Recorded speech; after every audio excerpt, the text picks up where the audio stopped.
You both knew that Finley was very seriously ill and dying as a result of what you had done to him. Yet you deliberately failed to seek any medical help for him, and you deliberately made sure that he was not seen by anyone who could have rescued him and taken him away from your care. This happened and why this happened, things that it was noted by the judge that Shannon Marsden and Stephen Boden have never explained exactly what they did to their son and why they did it, but also questions with regards to the process by which their son was returned to their care. The devastating reality of filicide, a tragedy that continues to unfold with alarming frequency, leaves us to ponder the darkest of questions. What drives a parent to harm the very child they brought into this world? The case of a 10-month-old infant brutally murdered by the one person who should have been his safest haven is a heart-wrenching testament to the failures of a system that promised to protect him. This precious little soul, full of wonder and curiosity, was torn from the world far too soon, his life cut short by the very hands that should have cradled and nurtured him. The COVID-19 pandemic, with its isolating grip, had already taken a toll on his fragile existence, and the return to his home, just a week before his tragic demise, was a cruel twist of fate. As the Christmas season approached, a time of joy and magic for children of all ages, this little one's eyes would never get to sparkle with wonder at the sight of Santa Claus. Instead, his brief life was marked by suffering, and his final days were filled with unimaginable pain and terror. The circumstances surrounding his death are a painful reminder of the failures of social services, which returned him to the very environment that would ultimately prove fatal. The lies and stigma that surrounded his case only served to further isolate him, leaving him vulnerable to the evil that would eventually consume him. As we delve into the details of this tragic story, we are forced to confront the darkest aspects of human nature and the failures of a system that is meant to protect our most vulnerable citizens. So, let us sit tight and bear witness to the story of this innocent little soul, and may his memory stay with us forever. A huge thank you to our amazing subscribers and viewers for joining us on this journey into the world of true crime. We're honored that you've chosen to spend your time with us, and we're grateful for your trust and support. If you're new here, consider subscribing and hitting that notification bell to stay up to date on our latest captivating stories.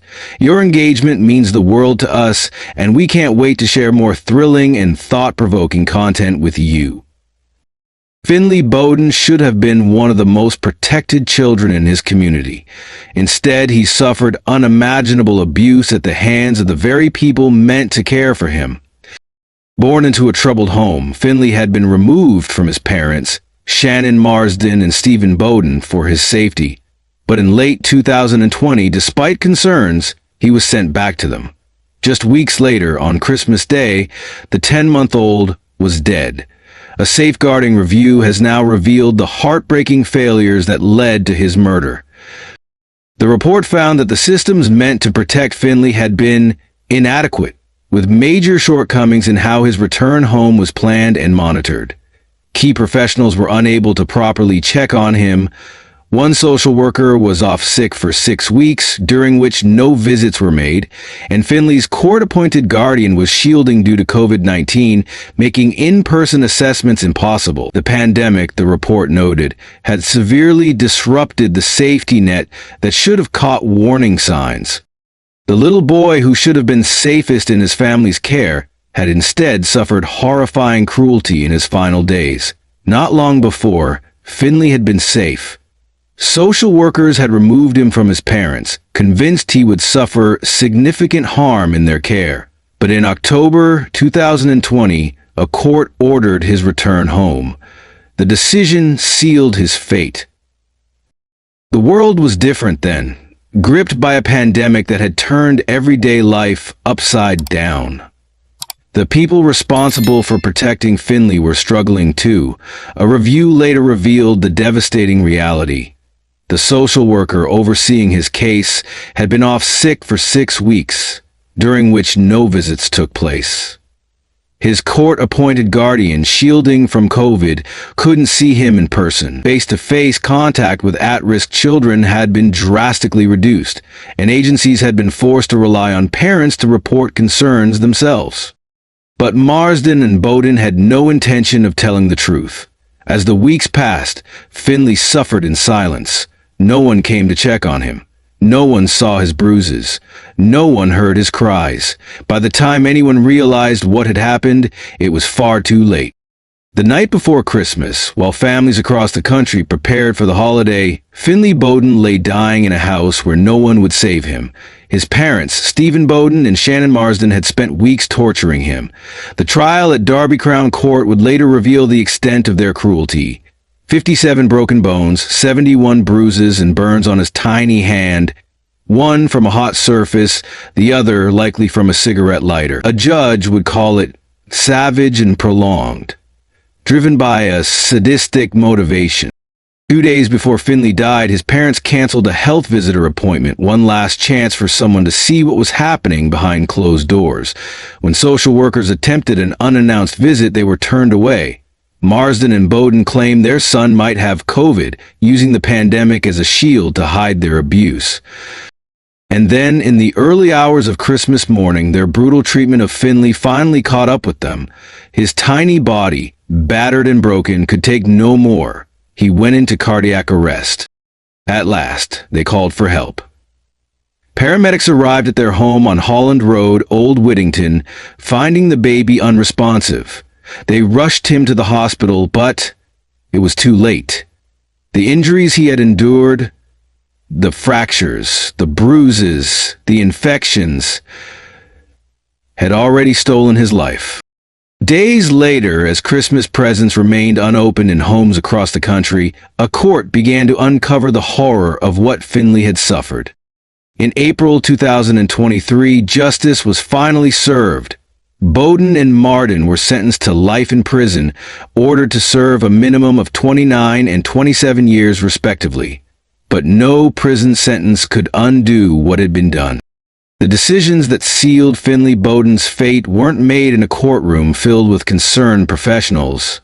They were made over the phone, in brief, distant hearings, where his future was decided without anyone truly seeing him. His appointed guardian, meant to be his voice, was shielding from COVID and unable to meet with him face to face. And his parents, Shannon Marsden and Stephen Boden, used the pandemic as a shield, claiming to be infected to keep social workers from stepping inside their home.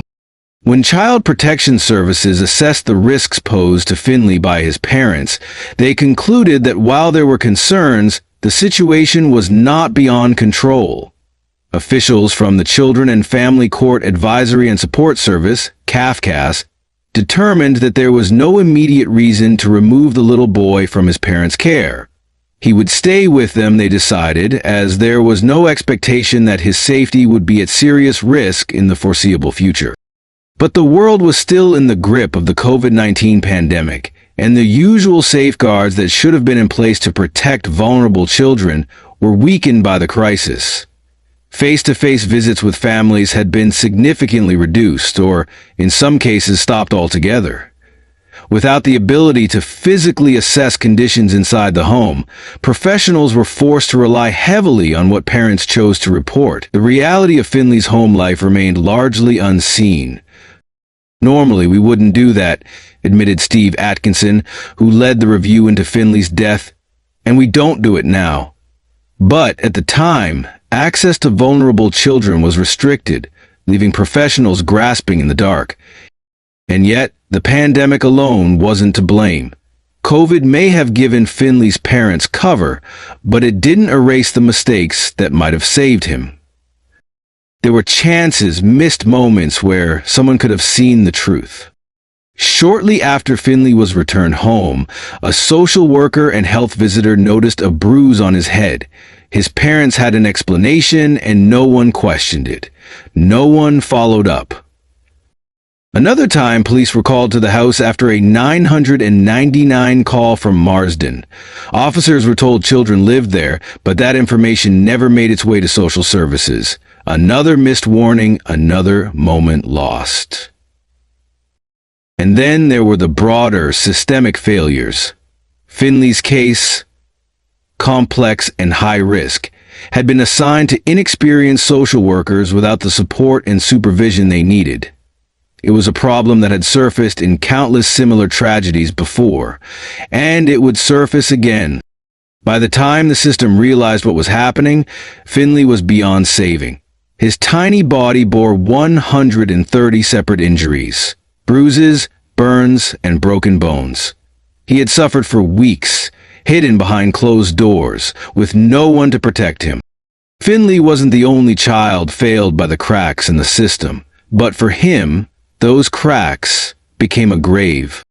In the days after Finley Boden's death, as the horrifying details of his suffering emerged, the apologies began. Derbyshire County Council's Children's Services spoke first. "We know there were missed opportunities," admitted Carol Camus, the executive director for Children's Services. "Despite the significant COVID restrictions placed on our work at the time, we should have done more." It was a statement made too late. Long after the 10-month-old had endured weeks of brutal abuse, long after the system that should have protected him had failed. One of the most critical oversights was Boden's drug use. It was generally self-reproclaimed according to later reviews, meaning social workers had no way to assess his physical state. He could downplay or conceal the extent of his substance abuse, and there was no one there to witness its effects firsthand. When Finley was returned to his parents' care, no professional had set foot inside their home to evaluate whether it was a safe environment for him. Concerns grew over time.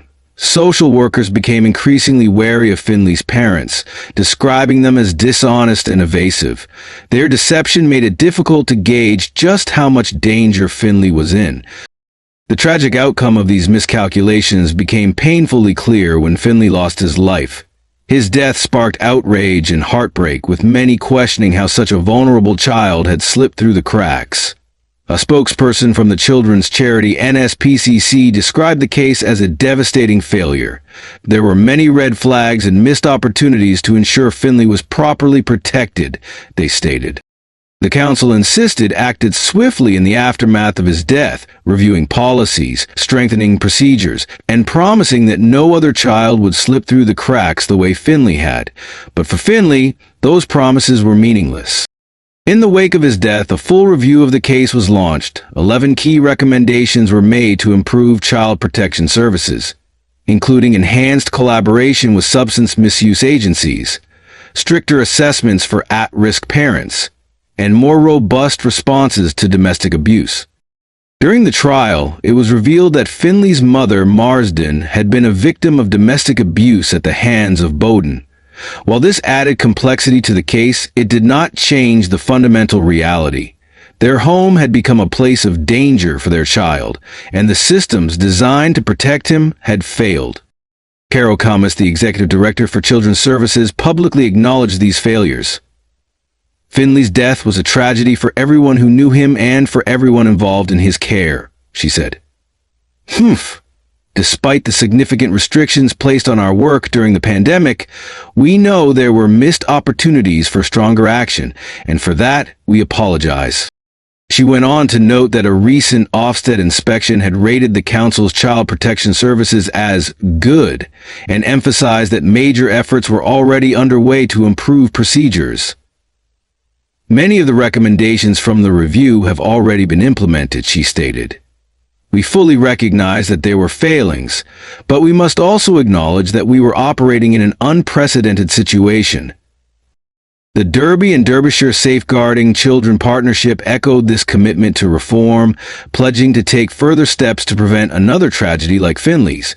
The partnership's independent chairperson, Steve Atkinson, expressed deep sorrow over the case and issued an apology on behalf of the organization. But he was also firm in his message. "I offer my sincere condolences to Finley's family, and I deeply regret the shortcomings in the system. But we must not lose sight of the fact that Finley's parents were responsible for his death, not any individual practitioner from the caring services." In the months leading up to Finley Boden's death, warning signs were everywhere. Yet time and time again, the system meant to protect him failed to act. But one of the social workers assigned to Finley's case fell ill and was off work for 6 weeks. During that time, no social work visits took place. 6 crucial weeks in which no one laid eyes on the little boy. No one checked if he was safe. By the time the social worker returned, the doors to Finley's home were already shutting. Marsden and Boden refused to let her inside. They shouted at her from the upstairs window, hurling verbal abuse, making it clear they wanted no interference. And still, Finley remained in their care. The decision to return him had already been made.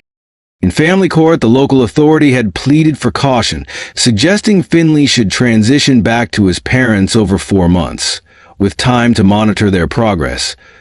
But the magistrates sided with his court-appointed guardian, who pushed for a much shorter timeline, just 6 to 8 weeks. Within days, Finley was home. Within weeks, he was dead. 2 days after his return, a social worker visited and noticed a bump on his head. Marsden and Boden dismissed it as an accident caused by a toy. No one knows how much that explanation was questioned. Then there were the troubling encounters. During one unannounced visit, a social worker spotted Marsden on the street. She seemed to be handing something over, something that looked to the worker like it could have been drugs. The social worker approached, but Marsden was already on the phone, slipping away before she could be confronted. And then there were the missed visits. In the weeks before Finley's death, 6 social care visits should have taken place. Only 4 were even attempted. One of those times, no one answered the door. On the other 3, concerns were raised, issues that should have been investigated further, but they weren't. The red flags were there, waving in plain sight, yet every time someone had the chance to pull Finley from danger, the moment passed. But that didn't happen. Instead, Finley was placed back into the care of 2 people incapable of loving or protecting him, 2 people who saw him not as a helpless child, but as an object to control, to harm, to destroy. And so, in the weeks that followed, the little boy who had once been safe in foster care suffered in silence.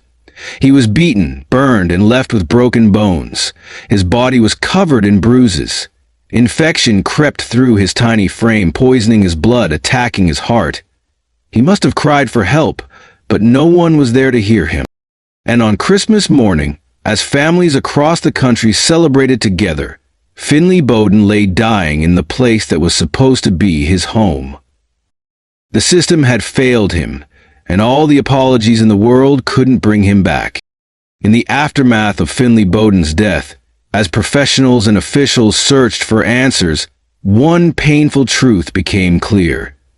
There was no single mistake that had led to his murder. It was not one misstep, not one poor decision, but a web of failures, tangled together, each one making the next inevitable. Chris Barnes, a family lawyer, put it plainly. The reality is that in cases like this, where the system has failed a child so completely, it is rarely just one thing that has gone wrong. It's a complex interrelationship of problems. And in Finley's case, those problems were everywhere. There had been many eyes on his family. Social workers, health visitors, police officers, the courts. A wide range of agencies had been involved in his case, each with a duty to protect him. Yet, somewhere along the way, vital information had slipped through the cracks. Warnings had been raised but not acted upon. Concerns had been voiced but not properly scrutinized.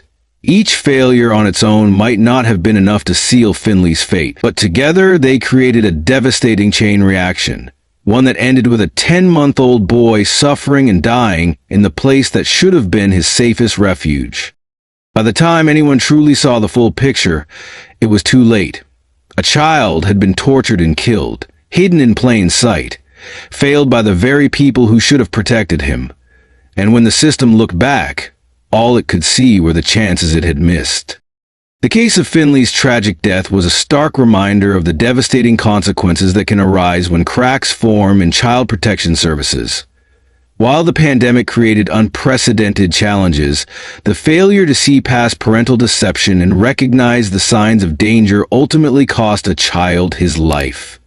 Now, with reforms in motion and new safeguards being put in place, the hope remains that no other child will suffer a similar fate.